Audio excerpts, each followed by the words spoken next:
خواتین و حضرات، ہمارے قومی شعور کی بنیاد نظریہ پاکستان ہے جو دو قومی نظریہ پر مبنی ہے۔ اس تاریخی اور دائمی نظریے نے بر صغیر کے مسلمانوں کو ایک علیحدہ شناخت، ثقافت اور تہذیب قائم کرنے کا موقع فراہم کیا۔ قیام پاکستان کا مقصد محض ایک جغرافیائی خطے کا حصول نہ تھا، بلکہ ایک ایسی فلاحی ریاست کا قیام تھا جہاں اسلام کے سنہری اصولوں کی بنیاد پر معاشرہ امن و سلامتی اور افہام و تفہیم سے مسلمانوں اور اس میں موجود تمام تر دوسرے مذاہب کے لوگوں کو آزادی اور تحفظ میسر کر سکے۔ آزادی پاکستان علامہ محمد اقبال کی مدبرانہ سوچ، قائد اعظم محمد علی جناح کی عظیم قیادت اور بر صغیر کے لاکھوں مسلمانوں کی بے لوث قربانیوں کا ثمر ہے۔ یہ ملک نہ صرف قائم رہنے بلکہ دنیا عالم میں نمایاں مقام حاصل کرنے کے لیے معرض وجود میں آیا۔ اسی مناسبت سے قائد اعظم کے تاریخی الفاظ انتہائی اہم ہیں جو کہ میں دہراتا ہوں۔ We have undoubtedly achieved Pakistan, and that too without war, practically peacefully, by moral and intellectual force, and with the power of the pen, which is no less mightier than that of the sword, and so our righteous cause has triumphed. Are we now going to despair and tarnish this greatest achievement for which there is no parallel in the history of the world? Pakistan is now a fait accompli, and it can never be undone. Besides, it was the only just, honorable, and practical solution of the most complex constitutional problem of this great subcontinent. Let us now plan to build and reconstruct and regenerate our great nation. خواتین و حضرات، ہمارے بزرگوں نے اپنے جداگانہ تشخص کے حصول کی خاطر ہجرت کی صعوبتیں برداشت کیں اور بے شمار قربانیاں دیں۔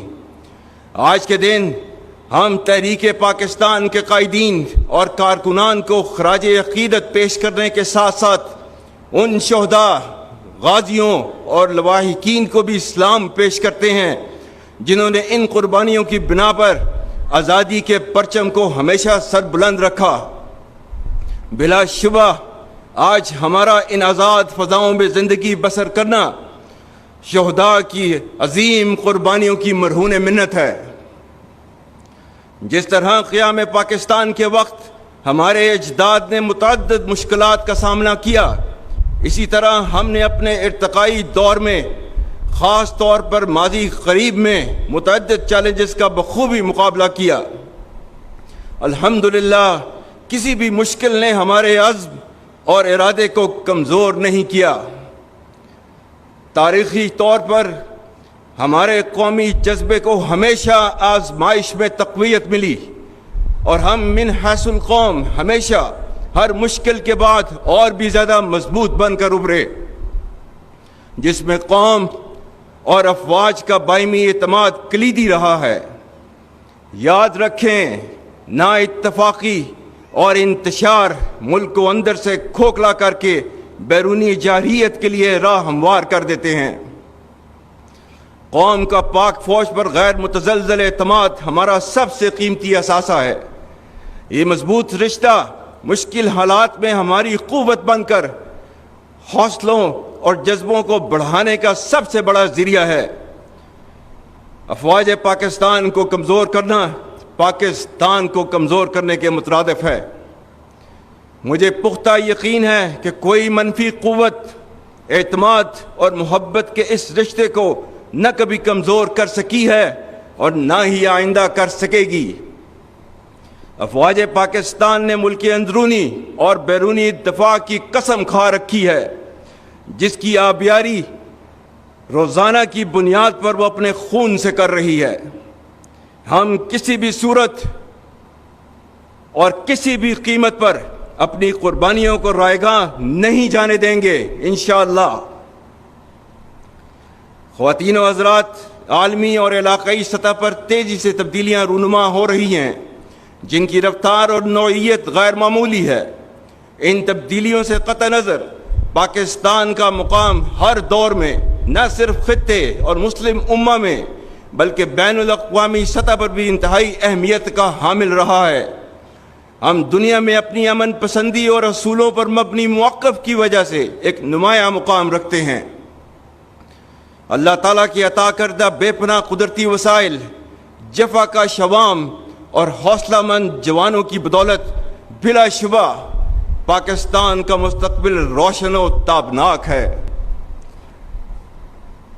بدقسمتی سے ہمارے خطے میں انتہا پسندی اور دہشت گردی کے عزائم رکھنے والی قوتیں سرگرم عمل ہیں. عوام، افواج پاکستان اور قانون نافذ کرنے والے اداروں نے دہشت گردی کا کامیابی سے مقابلہ کیا ہے اور نہ صرف لازوال قربانیاں دی ہیں بلکہ آنے والے وقتوں میں بھی کسی قربانی سے دریغ نہ کرنے کا مصمم اور غیر متزلزل ارادہ رکھتے ہیں.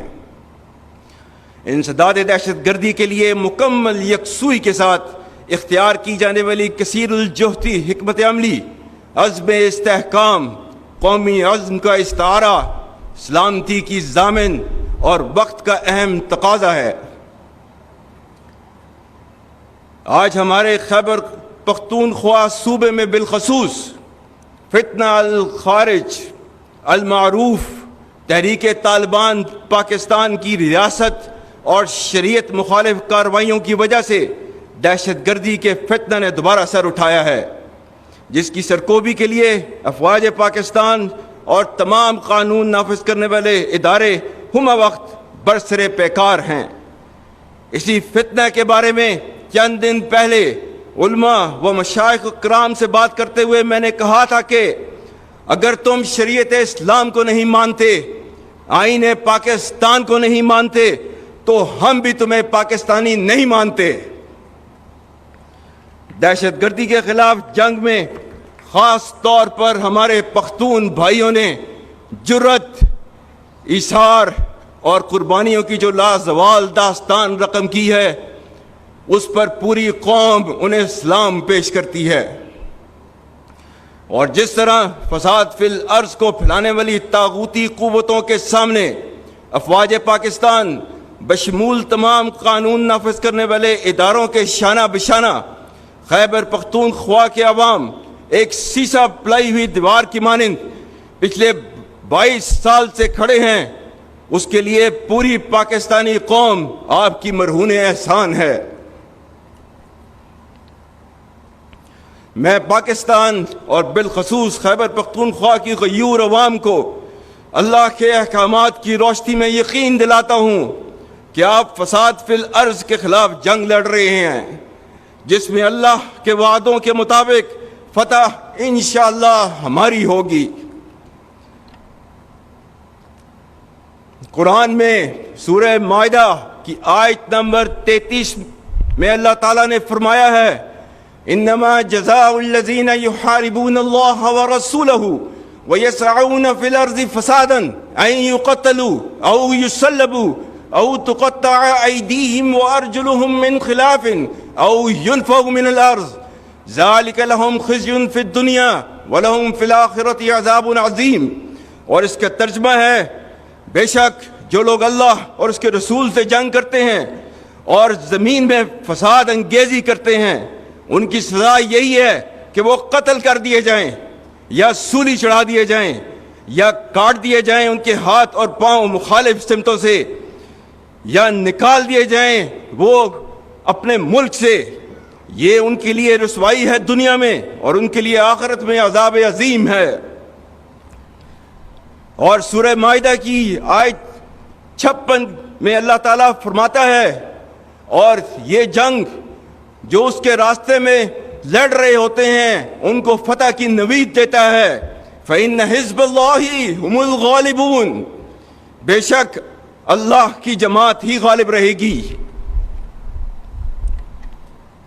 اور سورہ آل عمران آیت نمبر 139 140 جس میں اللہ تعالیٰ نے نہ صرف فتح کے بارے میں بتایا ہے، یہ بھی کہا ہے کہ مایوسی نہیں دکھانی اس جنگ کے اندر. اللہ تعالیٰ نے فرمایا ہے وَلَا تَهِنُوا وَلَا تَحْزَنُوا وَأَنْتُمُ الْأَعْلَوْنَ إِن كُنتُم مُّؤْمِنِينَ إِن يَمْسَسْكُمْ قَرْحٌ فَقَدْ مَسَّ الْقَوْمَ قَرْحٌ مِثْلُهُ وَتِلْكَ الْأَيَّامُ نُدَاوِلُهَا بَيْنَ النَّاسِ. اور اس کا ترجمہ ہے اور کمزور نہ پڑو اور غم نہ کرو، تم ہی غالب ہوگے اگر تم مومن ہو. اگر تمہیں زخم لگے ہیں تو تمہارے مخالف بھی تو ایسے ہی زخمی ہوئے ہیں. ہم دنوں کو لوگوں کے درمیان بدلتے رہتے ہیں. اس لیے خیبر پختونخوا کے بہادر بھائیوں، بہنوں، جوانوں، اللہ کی بابرکت ذات اور پوری قوم آپ کے ساتھ ہے، اور بہت جلد اللہ کریم ہم سب کو فتح مبین عطا کرے گا انشاءاللہ. یہاں پر میں صوبہ بلوچستان کا ذکر کرنا بھی لازم سمجھتا ہوں، جو نہ صرف بہادر اور حب الوطن لوگوں کا مسکن ہے بلکہ قدرتی وسائل سے مالا مال ہے. تاہم چند عناصر جو اسے غیر مستحکم کرنے کے در پہ ہیں، ان کو جان لینا چاہیے کہ پاکستان کو کمزور کرنے کی اجازت کبھی نہیں دی جائے گی. اور پاک فوج، حکومت پاکستان اور حکومت بلوچستان کے تعاون سے اس صوبے اور اس کی غیور عوام کی سالمیت اور فلاح و بہبود کے لیے اپنا کلیدی کردار ادا کرتی رہے گی. خواتین و حضرات، افغانستان ہمارا برادر ہمسایہ اسلامی ملک ہے، جس کے لیے پاکستان اور اس کی عوام نے ان گنت قربانیاں دی ہیں، جس کی دور حاضر میں کوئی نظیر نہیں ملتی.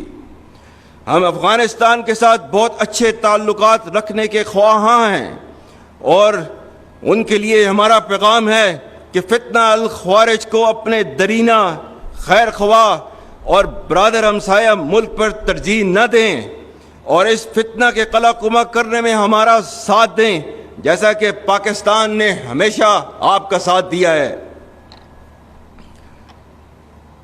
خواتین و حضرات، پچھلے چند سالوں سے ریاست مخالف بیرونی طاقتوں کی سرپرستی میں ڈیجیٹل دہشت گردی کی مضمون کوشش کی جا رہی ہے، جس کا مقصد جھوٹی خبروں اور پروپیگنڈے کے ذریعے قوم میں نفاق اور مایوسی پھیلانا ہے. تو اس ڈیجیٹل دہشت گردی کے بارے میں اللہ تعالیٰ نے کیا فرمایا ہے؟ سورہ الحجرات آیت نمبر 6 یا ایھا الذین آمنوا ان جاءکم فاسق بنبأ فتبینوا ان تصیبوا قوما بجہالۃ فتصبحوا علی ما فعلتم نادمین. مومنوں، اگر کوئی فاسق تمہارے پاس کوئی خبر لے کر آئے تو خوب تحقیق کر لیا کرو، تاکہ لوگوں کو بے جا ایذا نہ دے بیٹھو، پھر اپنے کیے پر پچھتاتے رہ جاؤ.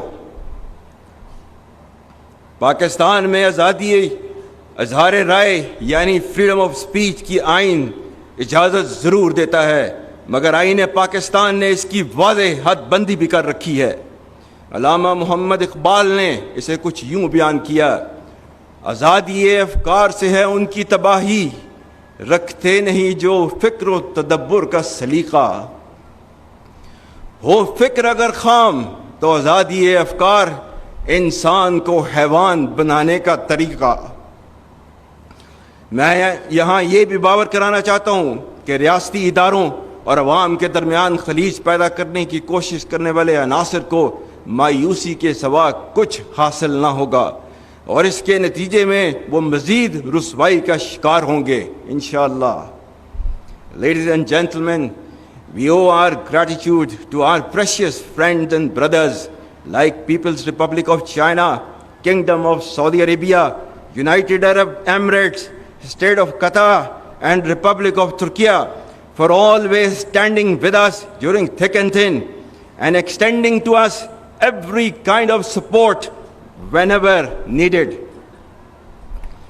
Ladies and gentlemen, and to the inimical forces, let it be clear that regardless of the multi-layered and multi-dimensional threat piled up against us, we stand united and reassured. Traditional or non-traditional, dynamic or proactive, whatever form of warfare is applied against us, our retribution will be sharp and painful, and we will certainly strike back far and deep. We know that freedom is not for free. It costs many brave sons and daughters, and we are always ready for that. I have full faith and confidence that the people of Pakistan and its security forces will never relent and let anyone cast an evil eye on this great country. While we celebrate our independence, let's not forget the abhorrent violation of the basic human rights of our Kashmiri brothers and sisters who continue to yearn for freedom from oppression in the Indian illegally occupied Jammu and Kashmir. We stand rock solid with them for their indelible right of self-determination as enshrined in the United Nations resolutions, and reassure our full political, diplomatic and moral support to the valiant people of Kashmir. Ladies and gentlemen, this Independence Day in particular also calls upon us all to realize the gravity of the horrendous genocide, racial slaughter and indiscriminate atrocities being persecuted with impunity by Israel against the helpless people of Gaza. The flagrant disregard to international and humanitarian law is a blemish on world's conscience and rules-based international order. Here I would appreciate the efforts by the government of Pakistan towards peaceful resolution of the Palestine conflict and for continuous provision of humanitarian aid to the bereaved people of Gaza, and for raising the Palestine issue at every forum in the world.